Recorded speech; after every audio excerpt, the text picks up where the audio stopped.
सबको जय मसीह की। और आइए हम अपनी बाइबलों को दानियल नबी की पुस्तक की ओर खोलें।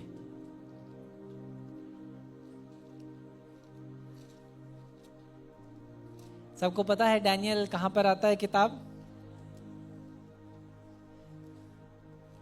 यज़ीकियल के बाद आपको ये किताब मिलेगी दानियल। और दानियल नबी की किताब उसके पहले अध्याय को मैं आज की सुबह एक समय को हम लोग मनन पर बिताना चाहते हैं। पहला अध्याय दानियल की किताब, उसका पहला अध्याय पर मैं जाऊंगा, लेकिन आज की सुबह मैं एक सवाल से शुरू करना चाहता हूं। और सवाल मेरा यह है कि आप लोगों के अनुसार दानियल ने सबसे बड़ी लड़ाई कौन सी लड़ी? दानियल की किताब आप सबने पढ़ी है। कौन सी लड़ाई उसने सबसे बड़ी लड़ाइयों में से लड़ी होगी? दानियल के बारे में पूछ रहा हूं मैं, दानियल के बारे में। गोलायत दाऊद के विषय में आ गया, इसीलिए मैंने कहा एक्शन बिफोर रिएक्शन। कई बार जो है ना हम लोग वही करते हैं। सुनिए पहले मैं क्या कह रहा हूं कि दानियल नबी की किताब में आपके अनुसार दानियल ने सबसे बड़ी लड़ाई अपने जीवन में कौन सी लड़ी होगी? कुछ लोग कह रहे हैं शेरों की मांग में था, ठीक है। और कुछ विश्वास की लड़ाई, गुड। और कुछ आग की भट्टी, अच्छा, वेरी गुड। तो सब लोगों को ज्यादातर यही आग का भट्टी याद आ रहा है और शेरों की मांग याद आ रही है, क्योंकि उसी से हम लोग दानियल की किताब को पहचानते हैं, राइट। समझौता, यस, किसी तरीके से समझौता नहीं किया उसने, वेरी गुड। किसी तरीके का समझौता उसके मसीह जीवन में नहीं था।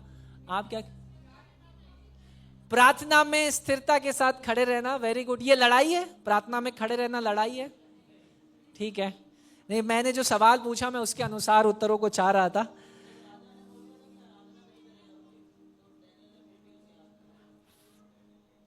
फिर भी राय ने बोला, देखिए आप दो पृष्ठभूमियों को मिक्स कर रहे हैं। मैं दानियल के विषय में पूछ रहा हूं और आप शद्रक, मेशाक और अबेदनगो के समय में जा रहे हैं। गड़बड़ी हो रही है, आप दो कहानियों को मिक्स कर रहे हैं। मैं सिर्फ दानियल के विषय में पूछ रहा हूं। क्या होता है कई बार, ये आपकी गलती नहीं है, ये हमसे भी गलती होती है, मुझसे भी गलती होती है, क्योंकि हम जब बाइबल पढ़ रहे होते हैं ना तो दानियल को किताब हम कैसे याद करते हैं? शेरों की मांग और आग की भट्टी। भले ही उसमें दानियल गया हो या ना गया हो। दानियल गया था आग की भट्टी में, फिर भी आपने दानियल बोला, ठीक है। समस्या ये है, लेकिन हम बचपन से संडे स्कूल से बच्चों को दानियल की कहानी सिखा रहे हैं। आप संडे स्कूल के बच्चों से पूछिए, वो भी आपको आग की भट्टी और शेर की मांग ही बताएंगे। तो आपकी कोई गलती नहीं है इसमें। लेकिन इससे पहले कि आज की सुबह मैं किसी और बात पर चाहूं, मैं आपको बताना चाहूंगा कि दानियल की सबसे बड़ी लड़ाई वो शेरों की मांग में नहीं थी। वो लड़ाई थी नहीं, एक्चुअली उसके लिए कोई बैटल थी नहीं। लेकिन ये शेरों की मांग में वो कब गया पता है आपको? लगभग 70 साल बाद। उसकी जो लड़ाई थी, वो लड़ाई शुरू हुई जब वो 16-17 साल का एक लड़का था। अभी मैं आपको बताऊंगा, क्योंकि आप सोच रहे हो कि ये क्या कह रहे हैं, ये भी बाइबल में ही है। मैं बाइबल के बाहर नहीं जा रहा हूं आज की सुबह। इससे पहले कि वो शेर की मांग का सामना करे या शेरों का सामना करे, उसको एक मेज का सामना करना पड़ा। आप समझ रहे हैं मैं किस मेज की बात कर रहा हूं? दानियल नबी की किताब, उसका पहला अध्याय एक मेज के विषय में बात करती है कि 16-17 साल का एक लड़के के सामने एक मेज को तैयार कर कर रखा जा रहा है। और इससे पहले कि ये लड़का 70 साल बाद उस शेरों की सामना करे, परीक्षाओं का सामना करे, सबसे पहले उसको एक मेज का सामना करना पड़ा। इससे पहले कि दानियल को शेर के सामने खड़ा होना पड़े, उसे एक भोजन के सामने खड़ा होना पड़ा। इससे पहले कि वो दर्शनों और सपनों का अनुवाद करे, उसे परीक्षा का अनुवाद करना पड़ा। इससे पहले कि वो भविष्यवक्ता कहलाए, उसे एक दृढ़ निश्चय और एक दृढ़ विश्वास रखने वाला व्यक्ति बनना पड़ा। और इसी चीज को मैं आज की सुबह आपके सामने रखना चाहता हूं। इससे पहले कि आप संसार के सामने विजयी ठहरे, आपको अपने व्यक्तिगत और गुप्त जीवन में विश्वास योग्य बनना पड़ेगा। कई बार हम दुनिया से लड़ने को तैयार है लेकिन खुद से हार जाते हैं। आपने नोटिस किया ये? खुद की इच्छाएं, खुद की अभिलाषाएं, खुद की लालसाएं हमें हरा देती है। हमारे अपने विचार हमें हरा देते हैं। इससे पहले कि दुनिया हमें हराए, हम पहले ही अपने विचारों से हार चुके हैं। और दानियल को भी ये कहानी इसी बात को दर्शा रही है कि इससे पहले कि हम संसार के सामने जयवंत ठहरे, विजयी ठहरे, हमें अपने व्यक्तिगत जीवन में, अपने गुप्त समय में विश्वास योग्य ठहरना पड़ेगा। किसी ने इस प्रकार कहा, आप वही हैं जो आप अपने गुप्त समय में हैं, जब आपको कोई नहीं देख रहा। आपको अगर किसी व्यक्ति का सच्चा रंग देखना हो तो ऐसे एक मंडली में नहीं दिखाई देगा, लेकिन वो चुपचाप जब अपनी गाड़ी चला रहा होगा या कहीं दूसरे दोस्तों के साथ बैठा होगा, आपको पता चल जाएगा उसकी बातचीत से ये कैसा व्यक्ति है। मैं सही कह रहा हूं? क्योंकि ऐसी एक सभा में आप में से कोई कुछ गलत बोलेगा नहीं, कोई गलत सोचेगा नहीं, कोई कुछ गलत करने के लिए आगे भी नहीं बढ़ेगा। लेकिन जब आप उस बाजार में हैं और साथ में एक दोस्त है और कहेगा चलो उस दुकान की ओर जो आप कई साल पहले जाना छोड़ चुके हैं, तब अचानक से आपका मन करेगा। आप समझ रहे हैं मैं किस दुकान की बात कर रहा हूं, है ना? अचानक से बादल आ जाएंगे तो मन करेगा। जो लोग उससे बाहर निकले ना, वो इस चीज को समझ रहे होंगे, इसके पीछे कितना एक वो रहा, लड़ाई रही, राइट? तो हम कई बार, जैसा किसी भाई ने, मैं दानियल के विषय में पूछ रहा तो किसी ने दाऊद के विषय में बोल दिया, हम कई बार दाऊद की विजय को सेलिब्रेट करने के लिए, उत्साह मनाने के लिए, अरे उसने गोलायत को हराया, अरे उसने एक बड़े राक्षस दानव जैसे व्यक्ति को हरा दिया, लेकिन हम उसके कई साल जो उसने एकांत में चरवाहे के रूप में बिताए उसको भूल जाते हैं। इससे पहले कि वो उस दानव को हरा सके, उसे कई साल विश्वास योग्यता के अनुसार हर दिन भेड़ों को चराना और हर दिन भेड़ों को चरागाह में वापस लाना था, उन भेड़ों की रखवाली करना था। इससे पहले कि परमेश्वर आपके सामने एक बड़े दानव को लाकर आपको बड़ी विजय को दिलाए, आपको छोटी छोटी बातों में विश्वास योग्य बनना पड़ेगा। कई बार हम यूसुफ को कहानी बच्चों को सिखाते हैं, बताते हैं संडे स्कूल में, घरों में, अरे वो वहां का राजा बन गया, वहां का प्रधानमंत्री बन गया, लेकिन हम यूसुफ के उन सालों को नहीं देखते जो उसने कारागार में बिताए, जेल में बिताए, जब उसकी कोई गलती भी नहीं थी, राइट? कई बार हम मूसा के साहस को देखकर बड़ा हियाव पाते, देखो कैसे फिरौन के सामने खड़े होकर अपने लोगों के लिए लड़ रहा है, लेकिन वो 40 साल रेगिस्तान में भूल जाते हैं जब मूसा भेड़ चरा रहा था। लेकिन परमेश्वर इसी तरीके से मसीह लोगों के जीवन में काम करता है। इससे पहले कि वो आपको ऊंचा उठाए, वो आपको तैयार करता है। इससे पहले कि वो आपको प्रभावशाली बनाए, वो आपकी ईमानदारी और वफादारी देखना चाहता है। इससे पहले कि वो आपको जिम्मेदारियों को आपके कंधे पे डाले, वो आपके चरित्र को परखना चाहता है। जब तक आपका चरित्र सही नहीं होगा, कोई बड़ी जिम्मेदारी, कोई बड़ा उत्तरदायित्व वो आपके कांधों पर नहीं डालेगा, क्योंकि उसे पता है ये असफल कर देगा मुझे। परमेश्वर, कई लोग कहते हैं पास्टर प्रमोशन के लिए प्रेयर करिए। Everybody wants promotion but nobody wants preparation. हर किसी को उन्नति चाहिए, लेकिन उस प्रक्रिया से, तैयार होने की प्रक्रिया से कोई नहीं निकलना चाहता। सब कुछ इंस्टेंट चाहिए, है ना? हम लोग इंस्टेंट जमाने में जी रहे। इंस्टेंट नूडल्स चाहिए, इंस्टेंट खाना चाहिए, आजकल डिलीवरी भी इंस्टेंट है, ब्लिंकिट। मतलब उनका कहने का मतलब है आग झपकाइए और सामान आ जाएगा, सब कुछ इंस्टेंट है। और यही चीज हम गलत कर रहे हैं, क्योंकि कई बार प्रार्थनाओं का उत्तर इंस्टेंट नहीं मिलेगा। लेकिन हम चाह क्या रहे हैं? इंस्टेंट चाहिए, मेरे अनुसार और मेरे समय अनुसार परमेश्वर को काम करना चाहिए। नहीं, ऐसा नहीं होगा। संसार हमें क्या सिखाता है? कि सफलता के पीछे भागो, है ना? कितने लोगों को कुचलना पड़े कुचल दो, ऊंचा उठने के लिए ये मत चिंता करो कि क्या करना पड़ता है। यही तो संसार सिखा रहा है। 2-4 को दबाकर ऊपर बढ़ जाओ, कोई बात नहीं। झूठ बोलकर ऊपर बढ़ जाओ, कोई बात नहीं। दूसरे को गिराकर ऊपर बढ़ जाओ, कोई बात नहीं। लेकिन वचन क्या सिखा रहा है? परमेश्वर क्या दिखा रहा है? कि ये सफलता के विषय में नहीं है, ये विश्वास योग्यता के विषय में है। परमेश्वर सफल लोगों की खोज नहीं कर रहा, क्योंकि सफल लोग बहुत है इस संसार में। उसे विश्वास योग्य लोग चाहिए, और जो विश्वास योग्य हैं, बाइबल बताती है परमेश्वर उन्हें सफल भी बना देगा। संसार आपसे पूछता है तुम कितना ऊपर ऊंचा चढ़ सकते हो, कितना ऊंचा चढ़ सकते हो, लेकिन परमेश्वर पूछता है कितना विश्वास योग्य चल सकते हो। संसार दबाव बनाता है, वो कहता है कि भाई तुम्हारी महानता, तुम्हारी अच्छाई इससे है कि लोग तुम्हें देखकर कितनी तालियां बजा रहे हैं, कितनी तालियां सुनाई पड़ती हैं, ये दिखाता है कि तुम कितने महान हो। लेकिन परमेश्वर बताता है कि तुम्हारी महानता तुम्हारी आज्ञाकारिता से दिखती है। आज की सुबह मैं आपको यही बताना चाहता हूं, हर एक मसीह विश्वासी जिसको अपने विश्वास में खड़ा रहना। आपको पता आज की क्रिश्चियनिटी की ट्रेजेडी क्या है, दुर्भाग्य क्या है आज की मसीहत का? हमारे पास विश्वास की कोई कमी नहीं है, हमारे पास दृढ़ विश्वास की कमी है, अटूट विश्वास की कमी है। विश्वास बहुत है हमारे पास, लेकिन एक अटूट विश्वास, टूटने वाला विश्वास, ना बदलने वाला विश्वास की कमी है हमारे पास।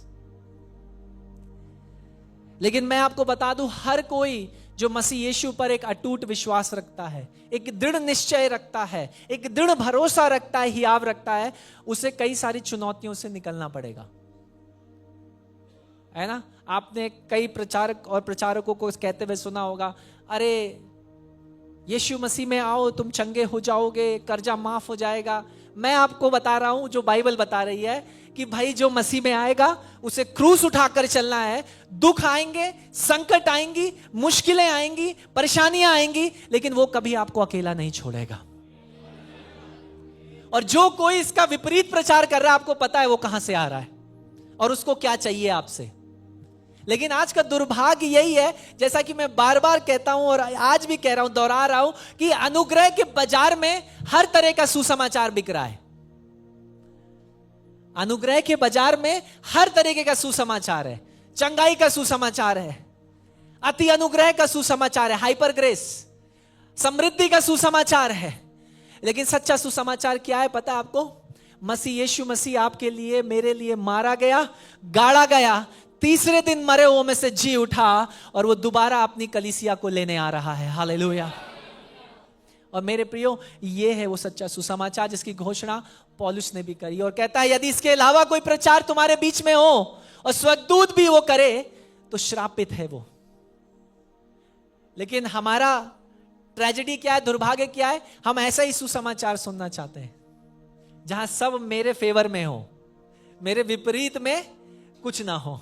लेकिन आज की सुबह मैं आपसे बातचीत करना चाहता हूं दानियल के विषय में, उसके समय में क्या हो रहा था। राइट, शुरुआत का वचन इस प्रकार बताता है, पहला ही वचन, यहूदा का राजा यहोकीम के राज्य के तीसरे वर्ष में बेबीलोन के राजा नबूकदनेस्सर ने यरूशलेम पर चढ़ाई कर कर उसको घेर लिया। बाइबल इस प्रकार बता रही है कि नबूकदनेस्सर यरूशलेम की ओर जाकर उसे चारों ओर से घेर लेता है। यह समय 605 बीसी यानी 605 ईसा पूर्व है, यीशु मसीह के पहले 605 ईसा पूर्व, ठीक है। और यरूशलेम नबूकदनेस्सर के हाथों घेरा जा चुका है। जो मंदिर है उसको तोड़ा जा चुका है, उसको दूषित किया जा चुका है, वहां के सारे पवित्र बर्तनों को वो पहले ही बाबुल की ओर ले जा चुके हैं। और एक काम और नबूकदनेस्सर करता था, वो क्या करता था? जितने जवान बच्चे हैं, अच्छे हष्ट-पुष्ट शरीर में अच्छे, उनको उठाकर हर देश से, सिर्फ यरूशलेम से नहीं, जहां जहां उसने कूच करी, वो क्या करता था? वहां के जवान लड़कों को ले जाकर, वो 16, 17, 15 साल के लड़कों को ले जाकर अपने दरबार में ले आता था, बाबुल में वापस ले आता था। तो ऐसा ही कुछ उसने यरूशलेम में किया, और अचानक से सारी परिस्थिति पलट गई। मानिए दानियल के साथ कैसा, या मान लीजिए आपके साथ ऐसा कुछ हो जाए। आज अभी आप स्वतंत्र हैं, आजाद है, अचानक से कोई कब्जा कर ले और परिस्थिति पलट जाए तो क्या होगा? सोचिए, कल के दिन दानियल यरूशलेम के मंदिर में आराधना कर रहा था, और आज वो नबूकदनेस्सर के उसके ईश्वरों के मंदिर में मौजूद है। कल के दिन वो अपनी आराधना को परमेश्वर के लिए गा रहा था, लेकिन आज के दिन वो बेबीलोन की सड़कों पर बंदी बनकर मौजूद है। कल के दिन वो व्यवस्था का अध्ययन कर रहा था आराम से बैठकर मंदिर में, लेकिन आज के दिन वो नबूकदनेस्सर के ज्योतिषियों से, जादूगरों से, उसके याजकों से घिरा हुआ है। और कल के दिन उसके पास उसके माँ बाप थे या मंदिर के याजक थे जो उसकी अगुवाई कर रहे थे, उसको पढ़ा रहे थे, उसको आगे बढ़ाने के लिए थे, लेकिन आज के दिन वो अकेला खड़ा है बाबुल में। हो सकता है आज की सुबह आप में से भी कुछ ऐसी परिस्थिति से होकर के निकल रहे हैं। सब कुछ सही चल रहा था, लेकिन अचानक से एक मेडिकल रिपोर्ट सामने आ गई जिसने सब कुछ बदल दिया। सब कुछ एकदम से सही चल रहा था, लेकिन अचानक से एक आर्थिक समस्या आ गई। सब कुछ सही चल रहा था, लेकिन अचानक से एक ऐसे व्यक्ति जिससे आप प्रेम करते थे उसकी मृत्यु हो गई। सब कुछ सही चल रहा था, लेकिन एक रिश्ता जिसको आप बेहद अजीज मानते थे, करीब मानते थे, वो टूट गया। सब कुछ सही चल रहा था, लेकिन अचानक से व्यवसाय, वो बिजनेस जो आप कर रहे थे, वो समाप्त हो गया। सब कुछ सही चल रहा था, लेकिन अचानक से ट्रांसफर हो गया। जीवन क्षण भर में बदल जाता है। बाइबल इस बात का बहुत ही अच्छा उदाहरण है कि यरूशलेम उस समय में जब बहुत अपने आप को सुरक्षित महसूस कर रहा था, परमेश्वर ने एक रात में तख्ता पलट कर दिया। एक रात में। मेरे प्रियो, कई बार ऐसा हमारे जीवन में भी होता है। याद रखिए, बदलती हुई परिस्थितियां हमारे परमेश्वर को कभी नहीं बदलती। इस बात को समझ रहे हैं? हमारी परिस्थितियां बदल सकती हैं, लेकिन परमेश्वर कभी नहीं बदलता। वो परमेश्वर जो दानियल के साथ यरूशलेम में चला, वही परमेश्वर अब बाबुल में भी उसके संग चल रहा है। हालेलुया। वो परमेश्वर जिसने यिर्मयाह के द्वारा बातचीत करी, अब वो दानियल के द्वारा बाबुल में बातचीत करेगा। हालेलुया। वही परमेश्वर जो यहूदा में राज कर रहा था, वही परमेश्वर बाबुल में भी राज्य करेगा। हालेलुया। और वही परमेश्वर जो बाबुल में राज कर रहा था, आज हमारे शहर और हमारे देश पर भी राज्य कर रहा है। हालेलुया। वो दानियल का परमेश्वर मरा नहीं, लेकिन जिंदा है। हालेलुया। और वो आज भी जीवितों की भूमि पर राज्य करने वाला परमेश्वर है।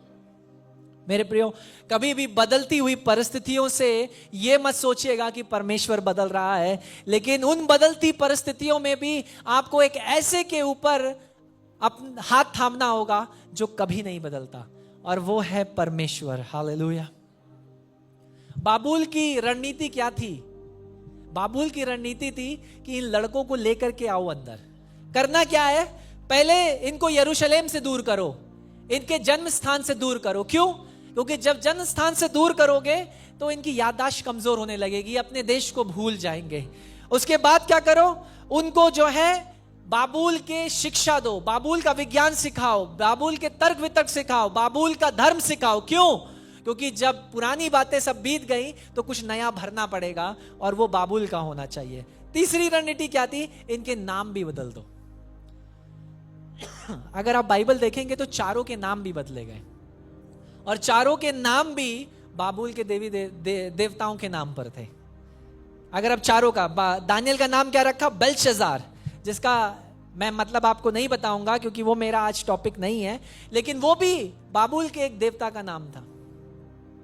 हनानिया का नाम शद्रक, मिशेल का नाम मिशाक, अजारिया का नाम अबेदनेगो। और अगर आप तीनों के, चारों के नाम देखिए, दानियल, एल मतलब एलोहीम, अदोनाय, अल शदाय, नाम में उनके परमेश्वर है। शद्राक या यानी याहवे, मिशाक या याहवे, अजराया या याहवे, यानी उन चारों नामों में परमेश्वर था। तो जब वो नामों को बदल रहे थे, वो ये दिखाना चाह रहे थे अब तुम्हारा परमेश्वर भी बदल रहा है। आज से हमारा परमेश्वर, बाबुल का परमेश्वर तुम्हारा परमेश्वर होगा। लेकिन ध्यान से देखिए, बाबुल, उनका नाम तो बदल दिया, लेकिन दानियल का स्वभाव नहीं बदल पाया। और ये बात आज की सुबह हम सब के लिए भी लागू होती है कि लोग आपके नाम को बदल सकते हैं, लेकिन आपका चरित्र, आपका स्वभाव कोई नहीं बदल सकता, है ना। किसी ने कहा जब वो मसीह में जाते हैं तो मसीह नाम रख लेते हैं। मैंने कहा ऐसा गलत बताया है आपको किसी ने, क्योंकि आप नाम में मसीह हो या ना हो, हृदय में, जीवन में यीशु मसीह होना चाहिए। हालेलुया। नाम में दूर दूर तक मसीह ना हो कोई बात नहीं, लेकिन अगर लाइफ में, जीवन में, हृदय में यीशु मसीह राज कर रहा है, यह मायने रखता है। और यही दानियल के लिए भी मायने रखा। उसने कहा ये मेरा नाम बदल सकते हैं लेकिन मेरा स्वभाव नहीं बदल सकते, ये मेरा पता बदल सकते हैं लेकिन मेरी ईमानदारी, मेरी वफादारी जो परमेश्वर के प्रति है वो नहीं बदल सकते, ये मेरे वातावरण को बदल सकते हैं लेकिन मेरा हृदय नहीं बदल सकते। और आज भी संसार इसी रणनीति का प्रयोग कर रहा है। क्या रणनीति है? वो सच्चाई को बदलना चाहता है। आप देख रहे होंगे कुछ सालों पहले भारत में भी अब समलैंगिक विवाहों को सरकारी अनुमति मिल चुकी है। तो अब संसार क्या कह रहा है? समलैंगिक विवाह ठीक है, ठीक है। संसार शादी की परिभाषा को बदल दिया। संसार नर और नारी, पुरुष और महिला की परिभाषा को बदल दिया, आइडेंटिटी, पहचान को बदल दिया। और आज भी उसी तरीके का एक रणनीति संसार लेकर हमारे अंदर चल रहा है। वो कहता है सच्चाई वो सब कुछ है जो तुम विश्वास करो, जैसा तुम चाहते हो, जैसा तुम सोचते हो, वो सब सच है। लेकिन यीशु मसीह ने कहा सच मैं हूं। संसार जो कहता है वो सच नहीं है, यीशु मसीह ने कहा सत्य, मार्ग और जीवन मैं ही हूं। मुझे एक और कोई व्यक्ति इतिहास में दिखा दीजिए जिसने ये स्टेटमेंट बोली हो। क्योंकि मैं जब सेमिनरी में था तो एक सब्जेक्ट जो मेरा फेवरेट रहा वो था मेजर रिलीजन्स ऑफ एशिया, यानी एशियाई महाद्वीप के जितने धर्म थे उनका अध्ययन करना। और मैं बड़ा शौक हो गया, किसी भी जगह ये एक स्टेटमेंट नहीं है किसी ने ये कहा हो सत्य, मार्ग और जीवन मैं हूं। सब ने बताएं क्या कहा? मैं मार्ग दिखा सकता हूं, मैं बता सकता हूं। किसी ने ये नहीं कहा मैं हूं। और यीशु मसीह ने कहा सत्य वो नहीं जो संसार तुम्हें बताता है, सत्य वो है जो मैं हूं। हालेलुया। वो कहता है सत्य मैं हूं। सत्य कोई विचार नहीं, कोई भावना नहीं, ये एक व्यक्ति है और वो है यीशु मसीह। हालेलुया। आप संसार आपके नाम को बदल सकता है लेकिन आपकी पहचान को नहीं बदल सकता। हमारी संस्कृति को कभी हम ये मौका ना दे कि वो हमें परिभाषित करे कि हम कौन है, लेकिन हमेशा मसीह यीशु में जो हमारी पहचान है वो इस बात को परिभाषित करे, हमारी संस्कृति को, हमारे समाज को परिभाषित करे कि हम मसीह में कौन है। हालेलुया। जो परीक्षा है वो कभी भी आपको बताकर नहीं आएगी। अगर शैतान दो लंबी सींग एक लंबी पूंछ लेकर, जैसा आप पिक्चरों में देखते हैं, वैसा आपके पास आएगा ना, आप में से कोई इसका सामना नहीं करेगा। करेगा कोई? किसी की हिम्मत होगी? अच्छा, आपको पहले ही पता चल जाएगा वो उस कमरे में खड़ा है तो उस कमरे में जाने की हिम्मत नहीं होगी आपकी, क्योंकि आप दिखाने के लिए हम सब बड़े मजबूत हैं। लेकिन अगर आपको पता चल जाए इस कमरे में कोई है, शैतान है या दुष्ट आत्मा, आप में से कौन कौन जाएगा? कोई नहीं जाएगा। देखिए किसी के हाथ नहीं खड़े हुए, है ना। तो परीक्षा भी, जब शैतान परीक्षाओं को भी लाता है ना, वो ऐसे ही लाता है। कभी आपको दिखाएगा नहीं कि ये परीक्षा बड़ा करने से तुम परमेश्वर के वचन के विरोध में जा रहे हो। उन चीजों को करने से वो धीरे धीरे आपको समझौते के जीवन में लाएगा, है ना।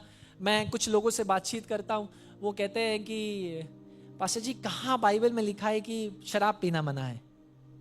मैं ना कई सारा बातचीत होता है, तर्क वितर्क, मेरे फ्रेंड्स हैं तो बात में ले गए तो कहाँ लिखा है बाइबल में, मुझे ये बताओ। मैंने बोला बाइबल में तो ये भी नहीं लिखा है कि तुम्हें ब्रश करना चाहिए, तो क्यों ब्रश कर रहा है हर दिन। कुछ सच्चाइयां बाइबल में डायरेक्ट आज्ञा के रूप में नहीं है, सिद्धांत के रूप में है, सिद्धांतों के रूप में है, जो आपको सीखनी पड़ेगी। बाइबल ये कहती है कि तुम्हारा शरीर एक मंदिर है, ये तो कहती है।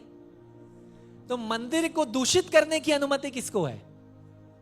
और अगर शरीर दूषित हुआ तो क्या उसमें पवित्र आत्मा वास कर सकता है? अब जवाब आपके पास है। तो जो लोग ये एक्सक्यूज देते हैं कि ये लिखा नहीं है, कई सारी चीजें लिखी नहीं है, पोर्नोग्राफी मत देखो ऐसा लिखा है, फिर भी आप नहीं करते हैं, क्यों? क्योंकि आपको पता है वो आपके विचारों को, आपके मन को, आपके शरीर को दूषित कर रहा है, सही नहीं है, राइट।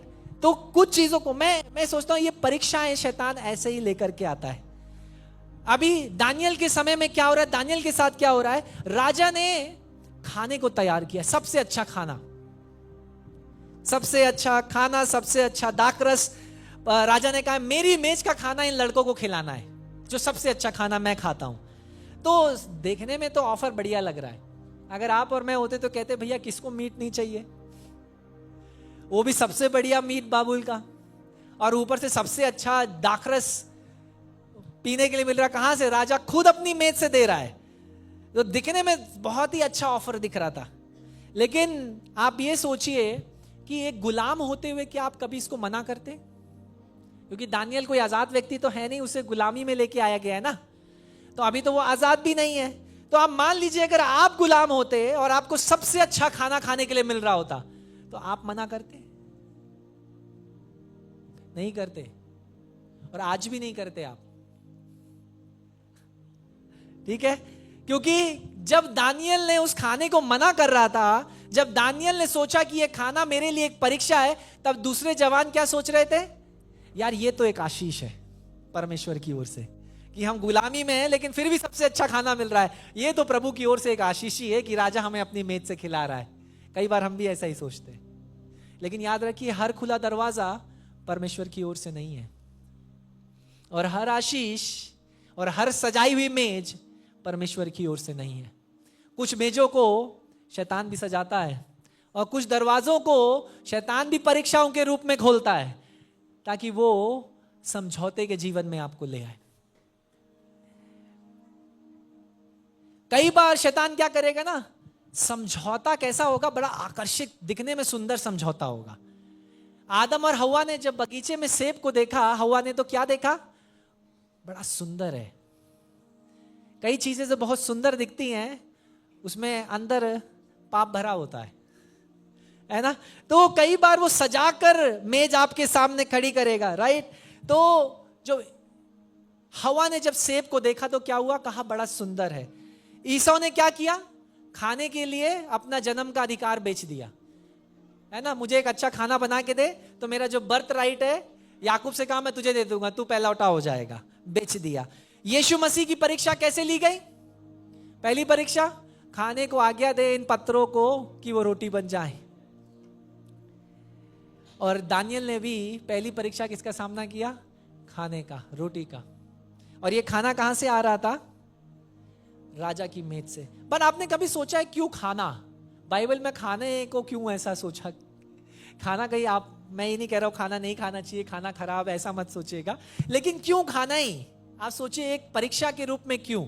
आपने देखा ईदन के बगीचे में हवा के लिए भी खाना एक परीक्षा, ईसो के लिए भी खाना एक परीक्षा, यीशु मसीह के लिए भी खाना एक परीक्षा, और अब दानियल के लिए भी खाना एक परीक्षा। क्यों?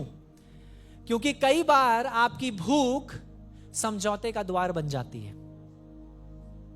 और ये भूख सिर्फ शारीरिक खाने की नहीं है, ये भूख सफलता की भी हो सकती है। कुछ लोग भूखे हैं सफल होने के लिए। मैंने कहा ना, वो सफल होने के लिए कुछ भी करेंगे, झूठ बोलेंगे, घूस देंगे, हर तरीके की चीजें करेंगे।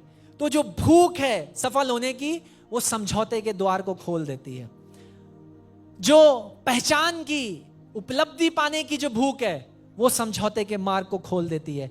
पैसा कमाने की जो भूख है, वो समझौते के मार्ग को खोल देती है। आनंद उठाने की, प्लेजर, सुख विलास उठाने की जो आपकी भूख है, वो समझौते के दरवाजे को खोल देती है। शैतान को पता है कि हम कहां कमजोर है। पता है आपको?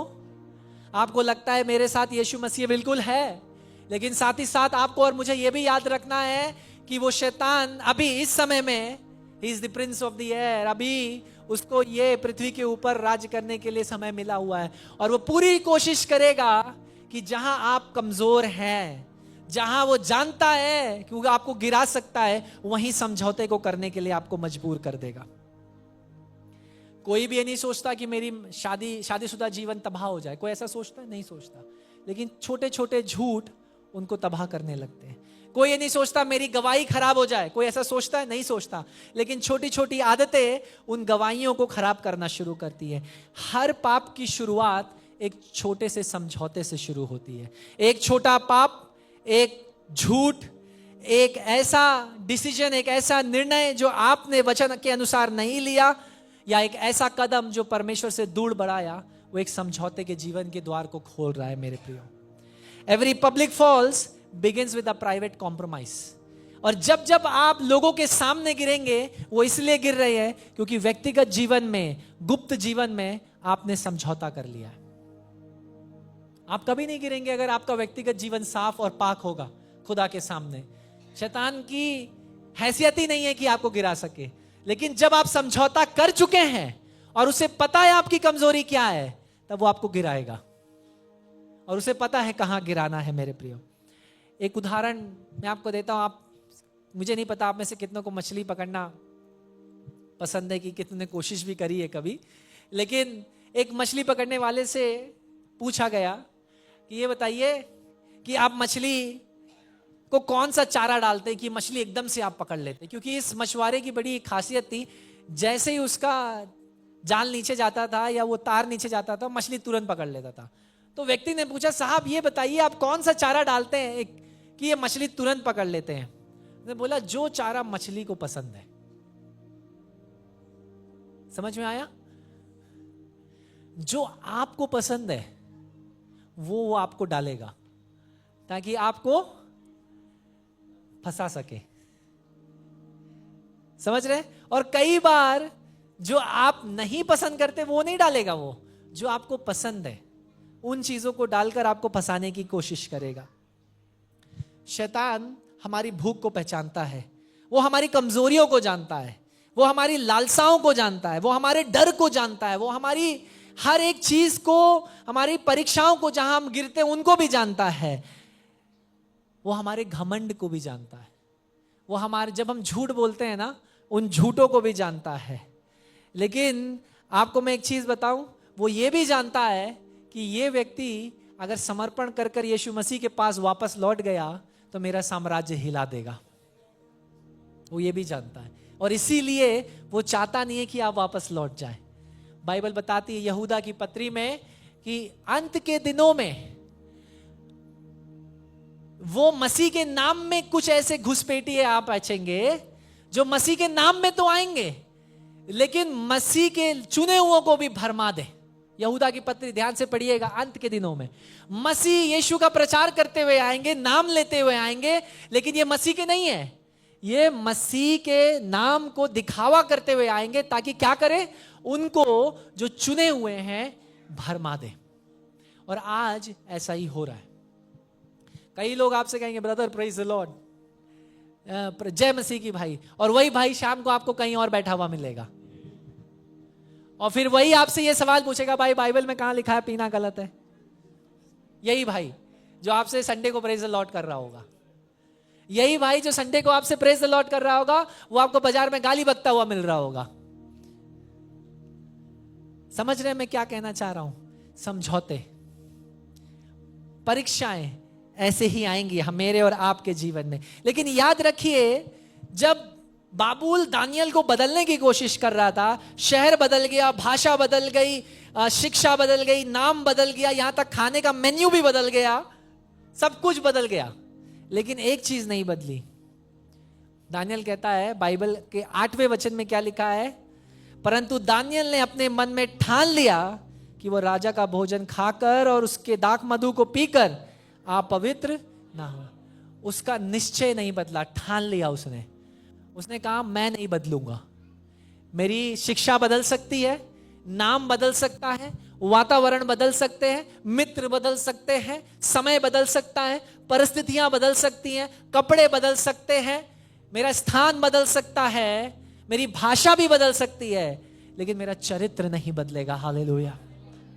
मेरे प्रियो, परमेश्वर आज भी ऐसे ही दानियलों की खोज कर रहा है जो इस संसार में, इस आधुनिक संसार में खड़े होकर कहने के लिए तैयार है, प्रभु ये संसार जो कहता है वो कहते पाए, लेकिन मैं तेरे वचन पर दृढ़ विश्वास रखूंगा और कहूंगा जो तूने कहा है वही मेरा सत्य है। हालेलुया।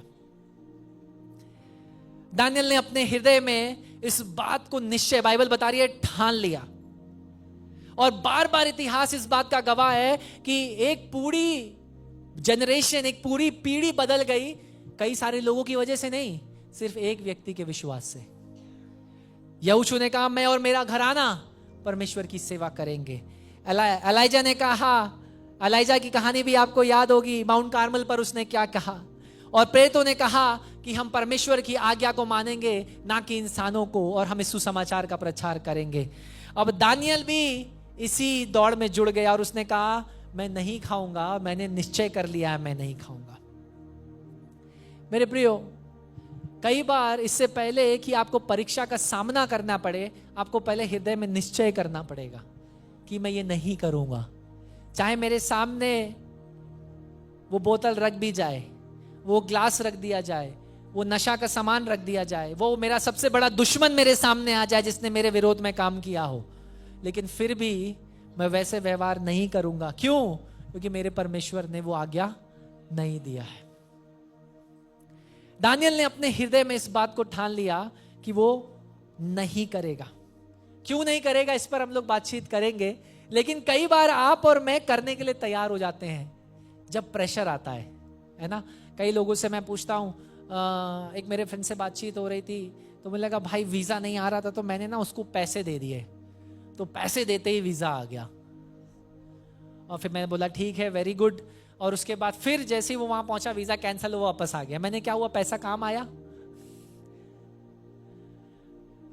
उसने मुझको बोला, इनडायरेक्टली मुझसे कह रहा है मैं घूस दे करके वीजा लिया हूं, वहां पहुंचा और गवर्नमेंट ने वो वीजा कैंसिल किया और वापस भेज दिया। जब प्रेशर आने लगता है ना हमारे ऊपर प्रेशर, तो हम चुनाव करने लगते हैं, गलत समझौते करने लगते हैं। आर्थिक दबाव, सामाजिक दबाव, पारिवारिक दबाव, हर तरफ से जब आप दबाए जाएं, तो दानियल की परिस्थिति को याद कर लीजिएगा। उसके पास गुलाम था, कुछ नहीं था अपना, लेकिन फिर भी उस बाइबल बता रही है उसने निश्चय ठान लिया कि मैं राजा की मेज का खाना नहीं खाऊंगा। उसने अपने हृदय में इस बात को फिक्स कर लिया। जो हिब्रू शब्द है, इसका मतलब है जैसे जब आप नींव को डालते हो ना, अंदर डालकर सीमेंट आरसीसी डालकर सील कर देते हो, मूव नहीं हो सकती फाउंडेशन, उस तरीके से उसने सील कर लिया अपने हृदय में कि भाई जो वचन के अनुसार जो आज्ञा है मैं उसका पालन करूंगा और मैं नहीं खाऊंगा चाहे कुछ भी हो जाए। आप और मैं, हम में से कितने इस तरीके के दृढ़ कन्विक्शन को, विश्वास को रखते हैं, प्रभु चाहे संसार कुछ भी कहे, कैसा भी दबाव आए, मैं नहीं करूंगा, है ना। हम लोग एक गीत गाते हैं, प्रभु का धन्यवाद करूंगा, उसकी संगति में सदा रहूंगा। उसमें एक पंक्ति है, बड़ी अच्छी पंक्ति है, जो हम लोग बहुत अच्छे से गाते हैं, कभी ना डरूंगा, कभी ना हटूंगा, चाहे। और गाना हम सब अच्छा गाते हैं, लेकिन जब परिस्थिति सामने आती है तो कहते हैं मैं हटूंगा और डरूंगा भी, क्योंकि मुझे जान नहीं देना है प्रभु। करते कि नहीं करते आप आलंकन करिए। मैं अपने जीवन को जांच रहा हूं जब मैं आपसे बोल रहा हूं ये चीज। ये गाना बहुत आसान है, मैं कभी नहीं डरूंगा, कभी नहीं हटूंगा, चाहे मुझे जान भी देना पड़े। लेकिन जब जान देने की बारी आएगी तो कितने खड़े रहेंगे, कितने खड़े रहेंगे। जब विश्वास योग्य ठहरने की बारी आएगी तब कितने खड़े रहेंगे। दृढ़ विश्वास ये नहीं है कि परमेश्वर मुझे देता है इसलिए मैं विश्वास करता हूं। दृढ़ विश्वास ये है जब परमेश्वर ना भी दे, मैं फिर भी परमेश्वर की आराधना करूंगा। हालेलुया। दृढ़ विश्वास ये, प्रभु अगर मेरे पास कपड़े हैं मैं तेरा धन्यवाद करूंगा, लेकिन अगर मुझे नंगा भी रहना पड़े मैं फिर भी तेरी आराधना करूंगा। पौलुस ये कहता है, प्रभु मेरे पास पैसे हैं मैं तेरा धन्यवाद करूंगा, लेकिन कुछ भी नहीं है फिर भी मैं तेरा धन्यवाद करूंगा। यह है दृढ़ विश्वास। इसीलिए मैंने बोला विश्वास की कमी नहीं है, दृढ़ विश्वास की कमी है, दृढ़ निश्चय की कमी है। सच में जब जान देने की बारी आएगी तो कितने लोग खड़े होंगे। क्योंकि पिछले संडे में पास्टर सैमी भी बता रहे थे और कई बार हमने बताया, हो सकता है अगला दरवाजा आपका हो और हो सकता है खटखटाने वाला आपका पड़ोसी ही हो। तब आप क्या करेंगे? डट के दानियल की तरह सामना करेंगे और कहेंगे, प्रभु मैंने ठान लिया है कि मैं खड़ा रहूंगा क्योंकि मुझे पता है तू मेरे साथ है। या डर के मारे पलट जाएंगे और कहेंगे ठीक है जो आप कह रहे हो वो सब सही है। लेकिन मैं ये नहीं कह रहा हूं कि साहस के साथ बुद्धि नहीं चाहिए, बुद्धि की भी आवश्यकता है कि कैसे उस साहस को आपको दिखाना है। और उसको हम दानियल की इसमें देखेंगे, इस अध्याय में देखेंगे। देखिए बाइबल को ध्यान से देखिए, वो कभी भी बाइबल में ये नहीं लिखा है कि दानियल ने यह कहा कि शायद मैं कोशिश करूंगा, काश मैं ये कर पाता, मैं अपनी पूरी कोशिश करूंगा कि मैं ये करूंगा। उसने ये सब नहीं कहा। उसने, एक बाइबल बता रही है, उसने ठान लिया, ही पर्पस्ड, उसने ठान लिया कि मैं ये नहीं खाऊंगा। इच्छाओं में और निश्चय में अंतर होता है। इच्छा में बहुत सारी चीजों, काश मैं ये कर पाता, काश मैं ये हो पाता, ये इच्छा है, समझे। लेकिन निश्चय क्या है?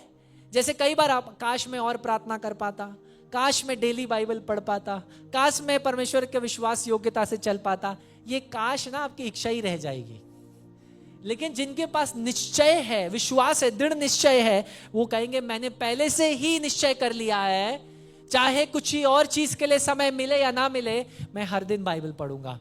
चाहे किसी और चीज के लिए समय मिले या ना मिले, मैं हर दिन प्रार्थना और आराधना में समय बिताऊंगा। यह है निश्चय। मेरे प्रियो,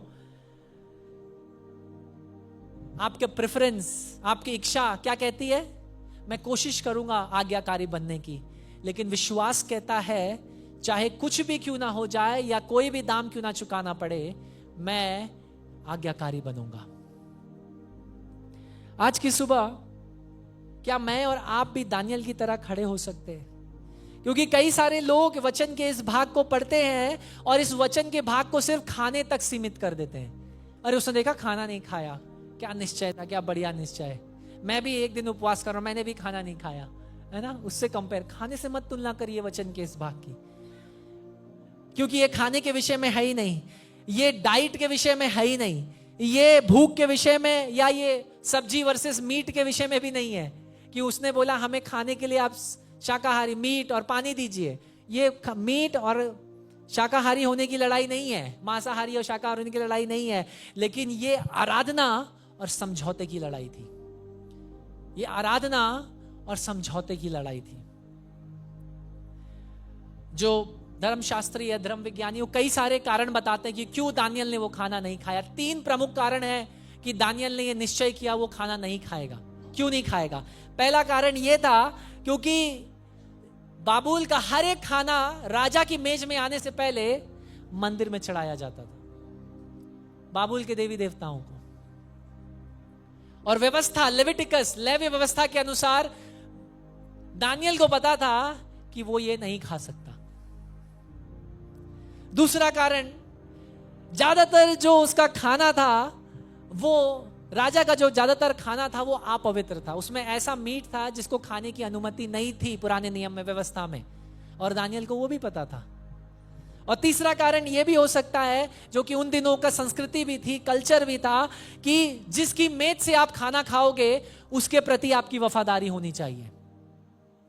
आज भी कहते हैं ना, जिसका नमक खाया है, एक कहावत है ना, नमक जिसका खाया उसके विरुद्ध आप कुछ नहीं कर सकते, राइट। तो उन दिनों में यह संस्कृति थी कि जिसकी मेज से आप खाना खा रहे हो उसके प्रति आपकी विश्वास योग्यता और उसकी आपकी ईमानदारी उस व्यक्ति के प्रति।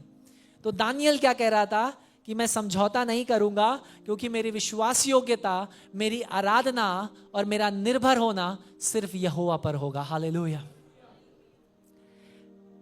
मेरे प्रियो, यीशु मसीह ने कहा जहां तेरा धन वहीं तेरा। तो आप बताइए आज की सुबह आपका धन कहां है? अगर बैंक में होगा तो आप मन में यही चल रहा होगा, यार कितना बड़ा कितना नहीं बड़ा, है ना। लेकिन यीशु मसीह कहता है अगर तुम्हारा धन मैं हूं तो तुम्हारा मन में भी मैं ही बसूंगा। हालेलुया। दानियल ने यही दिखाया, उसने कहा मेरे मन और धन तू ही है प्रभु, right. Whatever captures your heart, it controls your life. जो कोई बात आपके हृदय पर नियंत्रण करती है वो आपके जीवन पर नियंत्रण करती है। इसीलिए प्रोवर्ब्स में लिखा हुआ नीति वचन में, सबसे पहले अपने हृदय की रक्षा कर, क्योंकि सारी लड़ाइयां आप कहां जीतते और हारते हैं? यहां पर। शैतान आपके सामने तलवार लेकर नहीं खड़ा है लड़ने के लिए, वो कुछ विचारों को यहां लाकर डाल देगा, डर को लाकर आपके मन में डाल देगा और आपको झूठों को लाकर भर देगा, भरमाने की कोशिश करेगा, और उन लड़ाइयों को आप यहां से हार जाएंगे। इसीलिए यीशु मसीह कहता है जहां तेरा धन है वहीं तेरा मन भी लगा होगा। उन्हें दे तेरा धन राज्य में हो, साम्राज्य में। आमीन। आपकी भूख आपकी इच्छा को दर्शाती है। और मैं ये नहीं कह रहा हूं खाने के प्रति भूख होना गलत है, क्योंकि या इच्छा होना गलत है। परमेश्वर ने हमें इच्छाओं के साथ बनाया है, लेकिन समस्या यह है जब सही इच्छाओं के ऊपर गलत स्वामी बन जाते हैं। समझ रहे हैं? सही इच्छाओं के ऊपर गलत स्वामी।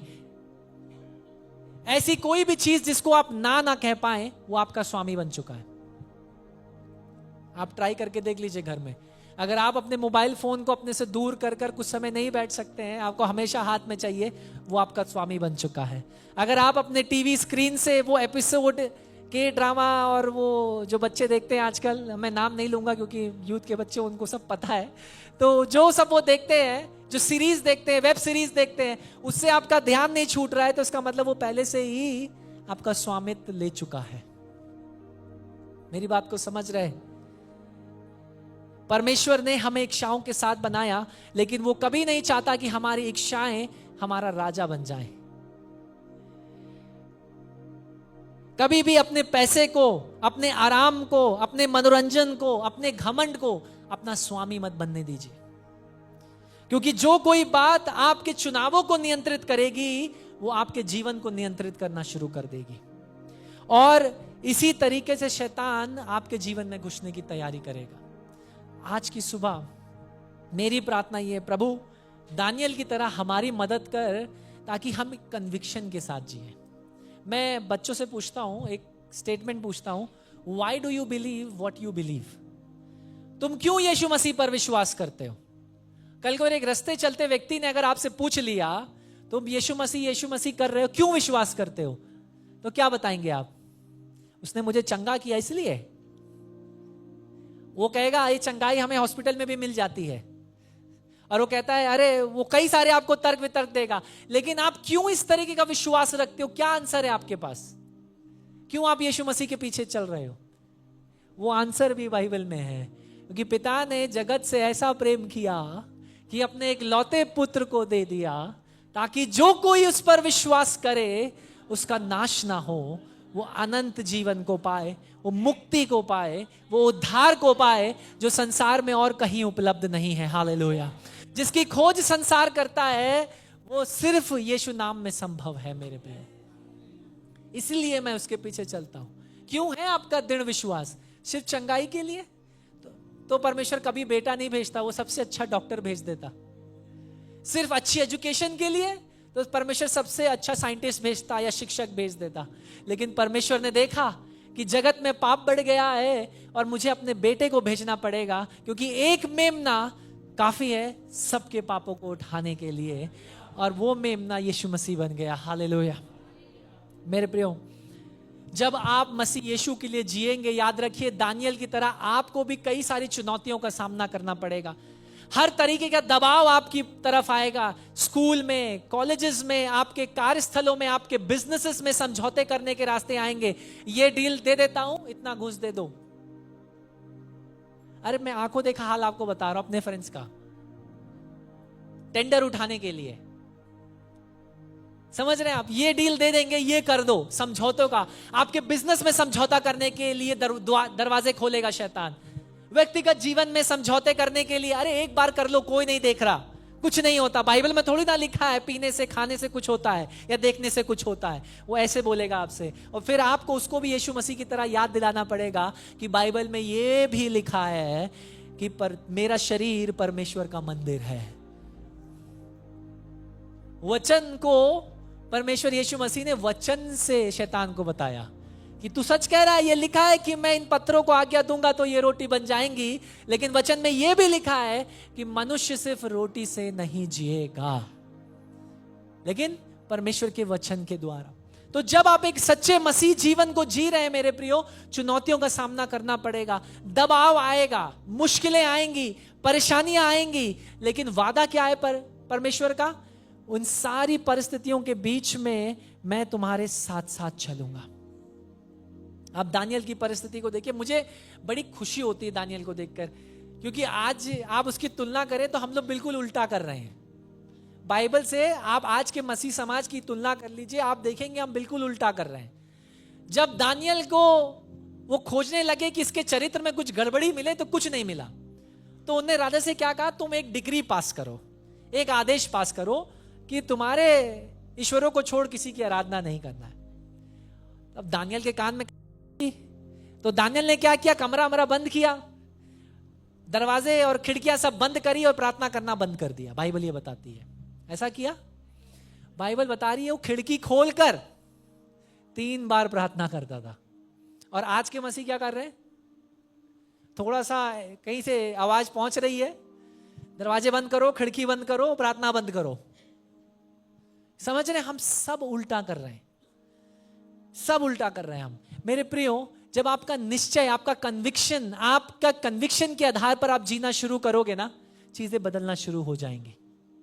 जब आपको यह पता चल जाएगा कि सृष्टिकर्ता परमेश्वर यीशु मसीह, जो जिसकी आज्ञा के बिना एक पत्ता भी इस पृथ्वी पर नहीं हिलता, जब वो मेरे साथ है, और अगर मैं गलत नहीं हूं, मेरा जीवन समझौते का जीवन नहीं है, तो वो मेरी लड़ाइयों को लड़ेगा। हालेलुया। एक अद्भुत पिक्चर है, ये मेरा टॉपिक नहीं था लेकिन एकदम से उदाहरण याद आया। गिदौन की कहानी आप सबको याद है। गिदौन ने तलवार निकाली लड़ाई करने के लिए।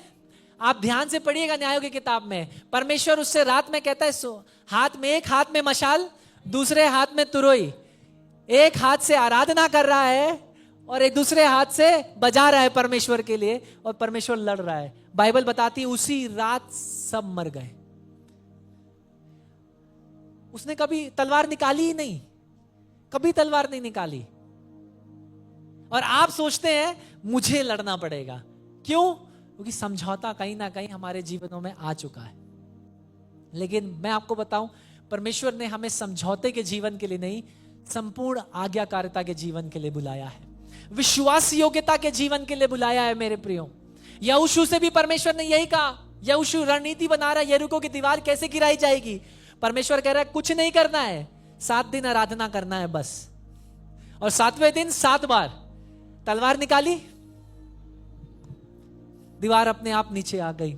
आज जिन दीवारों का सामना आप कर रहे हैं, जिन कठिनाइयों का सामना आप कर रहे हैं, जिन मुश्किलों का सामना आप कर रहे हैं, पारिवारिक जो समस्याएं हैं, मुश्किलें, रिश्तों में खटास है, वो इसीलिए है क्योंकि कहीं ना कहीं समझौता आ पहुंचा है। मैं आपको याद दिला रहा हूं परमेश्वर के वचन से, उस समझौते के जीवन से बाहर निकलिए और एक निश्चय करिए, प्रभु जो तेरे वचन में लिखा है यही मेरा मार्गदर्शन करेगा। और मैं आपको एक गारंटी दे रहा हूं, मेरे लिए भी मैंने यही सिद्धांत बनाया है कि अगर मैं सही हूं, वचन के आधार पर जी रहा हूं, तो परमेश्वर मेरे लिए लड़ेगा। हालेलुया।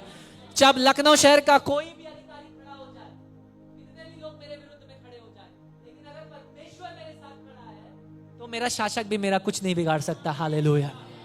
और बाइबल भी यही बता रही है, दानियल के विरुद्ध में सारी परिस्थितियां, और बाइबल बताती है 70 साल सारे राजाओं के अंदर उसने सेवा करी। सिर्फ नबूकदनेस्सर नहीं, नबूकदनेस्सर का बेटा बेलशस्सर, बेलशस्सर के पास डेरियस, ऐसे कई, उसके बाद साइरस, कई सारे राजाओं को परमेश्वर लेकर के आया। लेकिन बाइबल बता रही है दानियल कहीं नहीं झुका, सिर्फ परमेश्वर के सामने झुका। हालेलुया। और जब जब आप परमेश्वर के सामने झुकेंगे ना, आपको संसार के सामने झुकने की चिंता नहीं करनी। हालेलुया। क्योंकि जब ये घुटने परमेश्वर के सामने झुकने हैं, बाकी घुटने अपने आप झुकना शुरू कर देते हैं। हालेलुया। नबूकदनेस्सर झुक गया और उसे भी ये कहना पड़ा कि दानियल का परमेश्वर ही परमेश्वर है। हालेलुया।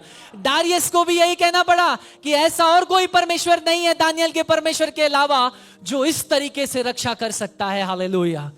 मेरे प्रियो, आपकी वो चुनौती, वो मुश्किल, वो परेशानी, वो बीमारी, वो परिस्थिति इसीलिए है क्योंकि कहीं ना कहीं समझौते का जीवन है। समझौते के जीवन से बाहर निकलिए। मेरा प्रचार थोड़ा लंबा है लेकिन मैं इसमें आगे जा नहीं रहा हूं, लेकिन आपको मैं बस इतना कहना चाहता हूं आज की सुबह कि मुझे और आपको समझौते के जीवन के लिए नहीं बुलाया गया। दानियल ने कहा उस मुख्य खोजे से कि सुनो, आप एक इंटरेस्टिंग सी चीज नोटिस करेंगे, जब दानियल खोजे से बातचीत किया तो बाइबल बता रही है परमेश्वर ने दानियल को उसका फेवर दिया। यानी फेवर कहां से आता है? हम लोगों का फेवर चाहते हैं ना, अपना कोई काम निकलवाना हो तो हम क्या चाहते हैं, अरे वो मेरा फेवर में बोल दें, वो मेरे फेवर के लिए, तो हम लोगों को प्रसन्न करने। मैं आपको बोलूं, जब परमेश्वर आपके फेवर में आ जाएगा ना, तब आपको किसी मनुष्य के फेवर की जरूरत नहीं है। किसी मंत्री, किसी पीए, किसी के फेवर की जरूरत नहीं अगर परमेश्वर आपके फेवर में है। और यहां डैनियल किताब बता रही है कि परमेश्वर ने खोजे को उसके फेवर में कर दिया। और जब डैनियल ने उससे कहा 10 दिन के लिए तू हमारी परीक्षा ले, क्या कर? परीक्षा ले, और इस परीक्षा में क्या कर? हमें सिर्फ सब्जी दे और पानी दे, और अगर 10 दिन के बाद तू हमारी जांच कर लेना कि हम बाकियों से जो मीट खा रहे हैं, बढ़िया भोजन खा रहे हैं, उनसे हमारी शारीरिक तुलना कर लेना, क्या हम उनसे अच्छे निकलेंगे कि नहीं निकलेंगे। आपको पता है 10 दिन के बाद क्या हुआ? दानियल का विश्वास क्या था? दानियल का विश्वास ये नहीं था कि वो ताकत या शक्ति या हष्ट पुष्ट होना उसको सब्जी से मिलेगा। उसको पता था अगर मैं कुछ भी नहीं खाऊंगा तो भी यहोवा मुझे इन बाकी लड़कों से आगे बढ़ाएगा। हालेलुया। लेकिन उसने खोजे की खातिर, उसे बचाने की खातिर, क्योंकि खोजे ने क्या कहा? मैं भी राजा के अधीन हूं, मेरे प्राण भी खतरे में आ जाएंगे। तो उसने कहा हमें 10 दिन सब्जी दे दे, पानी दे दे। 10 दिन के बाद क्या हुआ? राजा ने खुद उनकी परीक्षा ली। और बाइबल बताती है पूरे साम्राज्य में ऐसा कोई ज्योतिषी, ऐसा कोई जादूगर, ऐसा कोई बुद्धिमान व्यक्ति नहीं था जो उनके 10 गुने बुद्धि और ज्ञान की सामना कर सके। हालेलुया। बाइबल बताती है दानियल को परमेश्वर ने खास योग्यता दी। क्या खास योग्यता दी? ताकि वो दर्शनों का अनुवाद कर सके, सपनों का अनुवाद कर सके। ये कहां से आता है ना? कई लोग सोचते हैं पास्टर, ये एक व्यक्ति मुझसे बोला पास्टर ये गिफ्ट कैसे मिलेगा, इसको करने के लिए क्या करना पड़ेगा। मैं आपको इंटरेस्टिंग सी स्टोरी में, दिल्ली जा रहा हूं एक यूथ कैंप में प्रचार करने के लिए, तो मुझसे कह रहा है पास्टर ये जो आप करते हैं ये कैसे करते हैं, इसका मुझे करने का टेक्निक बताइए। मैंने भैया इसकी कोई स्कूल ऑफ थियोलॉजी या फिलॉसफी नहीं है जहां तुम सीख सकते हो, ये सिर्फ और सिर्फ परमेश्वर से आता है। हालेलुया। क्योंकि जब वो देगा और वो बताएगा भी। हालेलुया। मेरे प्रियो, जब आप उन चुनौतियों से, उन मुश्किलों में दृढ़ निश्चय के साथ चलते हैं, रिस्क उठाने के लिए तैयार हैं, चुनौतियां उठाने के लिए तैयार हैं, तब परमेश्वर का वादा क्या है? रिवॉर्ड मैं दूंगा भाई, प्रतिफल मैं दूंगा। और प्रतिफल, दानियल का प्रतिफल क्या था? 10 गुना बुद्धि, 10 गुना ज्ञान और खास योग्यता कि वो सपनों और दर्शनों का अनुवाद कर सके। और बाइबल बाबुल के इतिहास के पन्नों को आप उठा के पढ़िए, सिर्फ बाइबल को मत पढ़िए, कभी कभी थोड़ा बाहर भी पढ़िए। समस्या ये है हम बाइबल ही नहीं पढ़ रहे तो बाहर क्या पढ़ेंगे, है ना?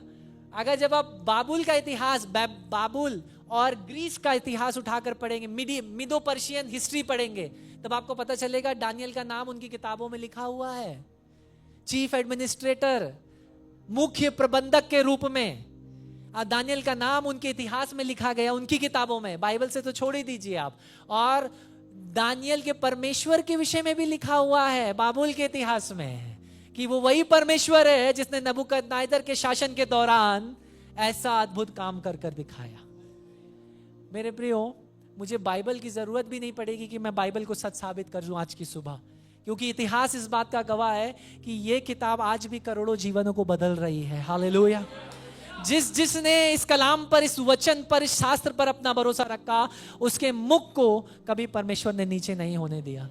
और मैं आपको पूरे हियाव और निश्चय के साथ बता रहा हूं कि आप और मैं भी दानियल के तरह एक निश्चय कर लें कि प्रभु जो इस वचन में लिखा है उससे ना दाएं उससे ना बाएं। तो वादा क्या है? जैसे मैं मूसा के साथ और यहोशू के साथ था वैसे ही तेरे साथ रहूंगा। हालेलुया।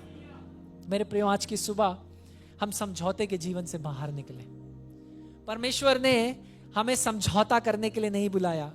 वो छोटे छोटे समझौते आपको धीरे धीरे परमेश्वर से दूर ले जा रहे हैं।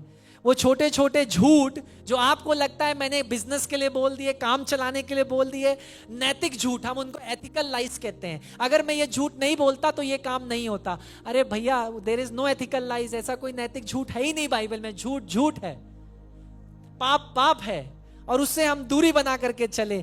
बाइबल कहती है even avoid the appearance of sin, यानी अगर तुम्हारे जीवन से पाप दिखे भी वैसे भी नहीं करना, दूरी बना करके चलो। आज की सुबह मैं चाहता हूं, जब बाबुल ने दानियल को समझौता करने के लिए दिया, दानियल ने कन्विक्शन चुना, उसने निश्चय चुना, दृढ़ विश्वास चुना। परमेश्वर ने उसकी विश्वास योग्यता का आदर किया। और जब आप परमेश्वर के लिए चलेंगे तो हमेशा खतरा रहेगा। ऐसा मत सोचिएगा खतरा नहीं है, खतरा है। और जो लोग ये बोलते खतरा नहीं है, सब बढ़िया हो जाएगा, और अगर आपके जीवन में भी सब बढ़िया चल रहा है तो थोड़ा सा उसको जांचिए, कुछ गड़बड़ है। या तो आप वचन अनुसार नहीं चल रहे, तब सब बढ़िया हो सकता है, कॉम्प्रोमाइज के जीवन में सब बढ़िया हो सकता है। लेकिन बिना समझौते का खरा जीवन जो बिता रहा है, उसमें दुख आएंगे, संकटें आएंगे, मुश्किलें आएंगी, लेकिन वादा यह है कि परमेश्वर हमारे संग संग चलेगा। और इसलिए आज की सुबह आइए हम सब अपने स्थानों पर खड़े हो जाएं। मैं आपको न्योता देना चाहता हूं।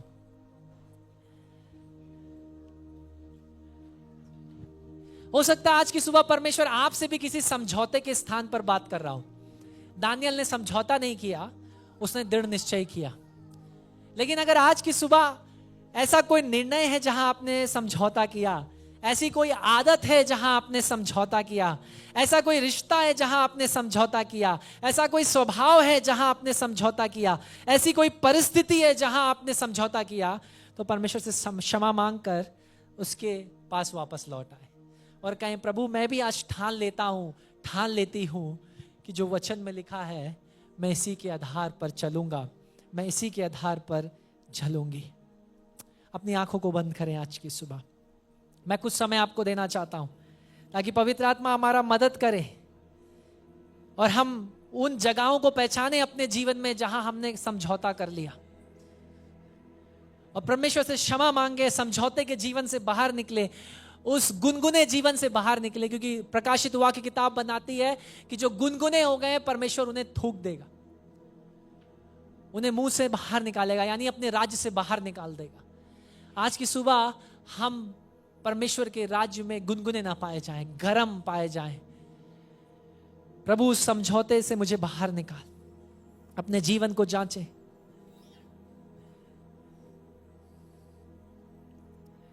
हो सकता है अपने कार्यस्थल में, अपने बिजनेस में कोई समझौता, स्कूल में कोई समझौता, किसी बिजनेस के निर्णय में कोई समझौता, किसी चुनौती, मुश्किल, बीमारी में कोई समझौता।